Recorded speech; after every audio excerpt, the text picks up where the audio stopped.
Hello, my name is Sherry Kimball and I'm here to talk about teen depression. Kids in middle school and high school have a lot more stress now than when I was in school. What happens when a bubbly, happy-go-lucky child all of a sudden becomes sad, withdrawn, and angry?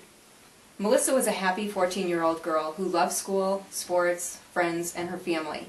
Then one day she found out her parents were going to get divorced. She started failing in school, she stopped playing basketball, she no longer wanted to hang out with her friends, and she would come home from school every day and just go to her room. Her parents thought they could handle it on their own. They found her dead a few days later after she cut her wrists. It is important for parents to know what to look for and what the signs are if they suspect that their teen is depressed. Depression can be a silent killer, especially in teenagers. According to the Center for Disease Control and Prevention, suicide is the third leading cause of death in 15 to 24-year-olds. There are many reasons why a teenager can become depressed. It could be generic to circumstances in life. Teenage girls are at a higher risk than boys, and they think about killing themselves 2 times more than boys do. Girls put unrealistic expectations on themselves, which causes more stress that they don't always know what to do with, and they don't know how to handle it. They don't want to disappoint anyone. Teens being diagnosed with depression are increasing more now than ever before. Depression can be treated, but only 20% of kids get the help that they need. Unfortunately, they are at the mercy of the adults in their lives to diagnose the depression and to get the help that's necessary. Teens can also be pretty good about hiding when they're depressed. They feel it's a sign of weakness, and there's a stigma that goes along with it, along with peer pressure. So they live a double life. They show this one side of them to their friends and their family, and then behind their bedroom doors they see who they really are, and they live in a darkness. If a depressed teen doesn't get the help that they need, there are many things they can do.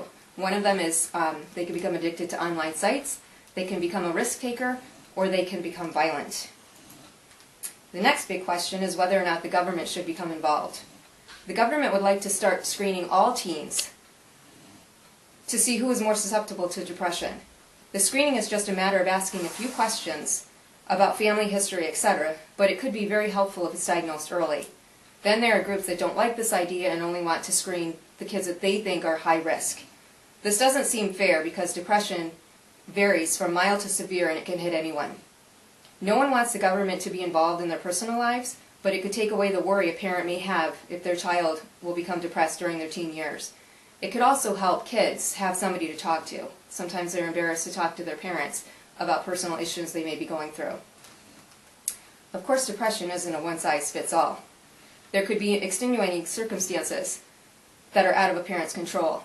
For an example, a 17-year-old boy who had the world at his fingertips. He was a senior in high school, involved with sports, had many friends, had a great future ahead of him, and then his life changed one fateful night. He was in a car accident. He and his friends just left the youth group, heading over to Burger King, and an oncoming car with her high beams on came toward him and blinded him, and he overcompensated and hit the tree. He sustained minor injuries, but one of his passengers and his best friend died. He wished that he had died that night and couldn't understand why his friend died instead. That is something that cannot be prevented. It's out of control, so no matter what the warning signs were before, now it's very important to know what they are, to know how to keep that child from having suicidal thoughts. This is a list that every parent should know in case their teen is having suicidal thoughts.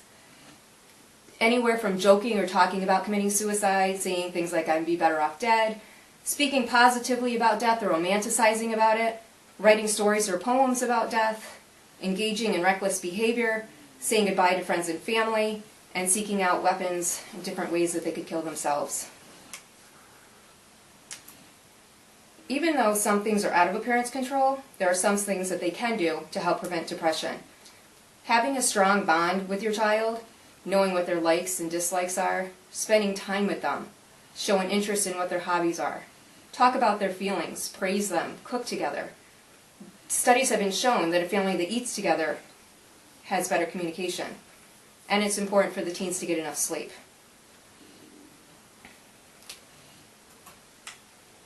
Kids spend a lot of time at school, so the schools should be helping educate, and they should have prevention and intervention programs in place.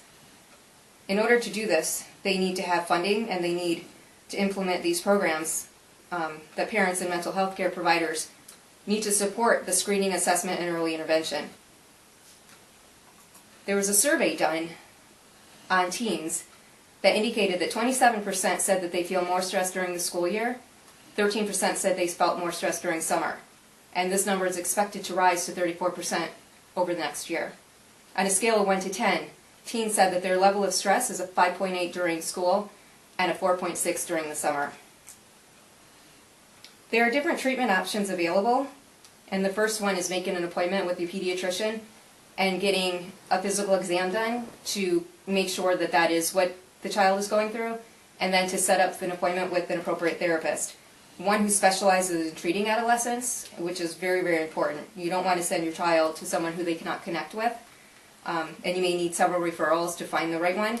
And then there's also the kids that are diagnosed can take antidepressants along with seeing a therapist. However, there's also a lot of controversy about that because there's a risk with taking any kind of medication.